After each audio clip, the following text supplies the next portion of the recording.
Ikaw ba isang working mom na laging nagmamadali sa umaga? O kaya ay simpleng tinanghali ng gising at kailangan mo mag-prepare ng agahan mo at ng mga anak mo? O kaya ay nasa tamad mood ka?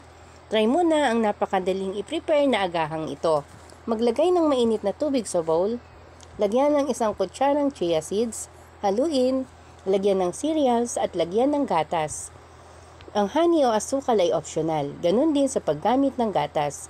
Kung para sa iyo at ang goal mo ay magbawas ng timbang, gumamit ng Nestle cream o kaya ay hazelnut powder. Kung hindi na ang ordinary o kung anong available na gatas sa kusina, pansin mong mag-expand o mag-jelly-like na ang chia seeds. Ola, may instant agahan ka na, siksik pa sa sustansya. Oo nga pala, pwede mo rin itong dagdagan ng ibang nuts tulad ng almonds kung may budget ka, o prutas tulad ng saging, strawberry o avocado. Siguradong hindi ka gugutumin dito dahil bukod sa sustansyang dulot ng chia seeds, nagbibigay din ito ng pakiramdam na busog. At tayo bilang mga mami, siguraduhin na ibibigay natin ang sustansyang kailangan nila sa pag-aaral at habang lumalaki ang ating mga baby. Yun lamang po for today. Have a blessed day.